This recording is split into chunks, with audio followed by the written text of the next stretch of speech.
আমার মতন যারা পুরোপুরি শহরতলিতে বাস করি না, শহর থেকে একটু ভেতর দিকে থাকি, তারা এই দৃশ্যগুলো হামেশাই দেখতে পাই। যেরকম আজকে আমি দেখলাম, দোতলার ওপর থেকে এই পাখিটাকে দেখছি আর বেশ উপভোগ করছি, তাই তোমাদের সাথে একটু শেয়ারও করে ফেললাম। হ্যাঁ, এই পাখিটা হচ্ছে পানকৌড়ি। আমরা কিন্তু হামেশাই এটা দেখতে পাই, বিশেষ করে শীতকালে। আর একটু একটু করে শীত যে চলে এসছে, তার জানান দিচ্ছে কিন্তু এই পাখিটাই। আর এটার নাম হচ্ছে পানকৌড়ি। আবার জল থেকে একবার উঠবে, আবার জলের মধ্যে নামবে, আবার ডানাগুলো খুব সুন্দর করে আবার শুকিয়েও নেয়। জলের তলায় ডুব দিয়ে মাছগুলোকে ধরবে, আর ঠিক অন্য আরেকটু দূরে গিয়ে আবার উঠবে। হ্যাঁ, সুপ্রভাত বন্ধুরা, আমি রাখি। বড়দের জানাই প্রণাম আর ছোটদের জানাই ভালোবাসা। আজকে সকালটা শুরু করলাম ঠিক এইভাবেই। সকালবেলা ঘুম থেকে উঠেই আমি আমার হেসেল ঘরে চলে এসেছি একটু চা বানানোর জন্য। হ্যাঁ, আজকে কিন্তু একটু দুধ চা খাবো, বেশ কড়া করে বানাবো।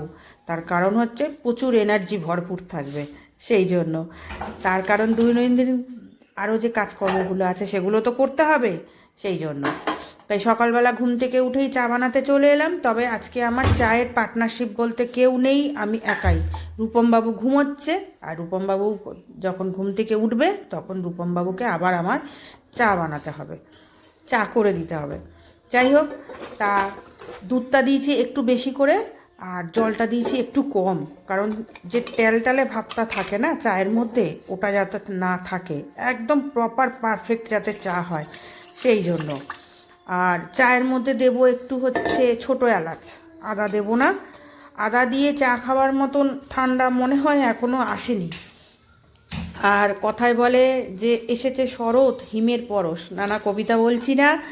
শীত যে জানান দিচ্ছে অল্প অল্প করে, সেটা তো তোমাদের প্রথমেই প্রমাণ দিয়ে দিলাম, পানকৌড়ি এসে গেছে। আর তাহলে চাটা বানাবো হচ্ছে একটা এলাচ দিয়ে। তার কারণ আমার একার জন্য চা, দুটো এলাচ আমি কখনোই দেবো না, একটাই দেবো। এলাচটা একটু থেতো করে নিয়ে চায়ের মধ্যে দিয়ে দেবো, এতে ভালো সুগন্ধও বেরোবে, ভালোও লাগবে খেতে।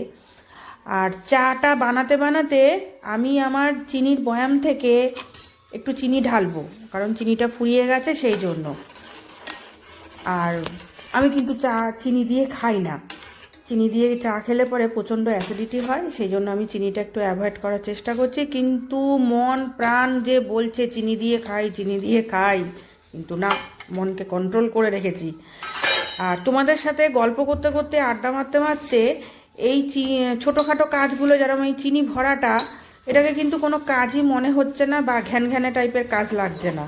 গল্পও হচ্ছে, ছোটোখাটো কাজগুলো হচ্ছে, আর চায়ের মধ্যে কিন্তু উতলানি চলে এসছে। দেখো, কালারটা তো দেখে মনে হচ্ছে খুব ভালো হয়েছে। এখন ঢাললে পুরোপুরি বোঝা যাবে যে আমি যেটা চাইছি ঠিক সেই রকমটা করতে পারলাম কি না। হ্যাঁ, দেখে মনে হচ্ছে ঠিক যেরকমটা চাইছি সেরকমটা চলে এসছে। এবার চাটা নিয়ে চলে যাব আমার বসার ঘরে। বসার ঘরে গিয়ে রোজ নামচা যে ব্যাপারটা রয়েছে, সেটা আমি লেফট রাইট করতে করতে যাব আর স্টার্ট করে দেবো। হ্যাঁ, একটু খবরের কাগজ পড়বো। সারাদিনে একটু খবরের কাগজ না পড়লে মনে হয় যেন আমি অন্য জগতে বাস করছি, সেই জন্য একটু খবরের কাগজ চোখ বুলিয়ে নেব।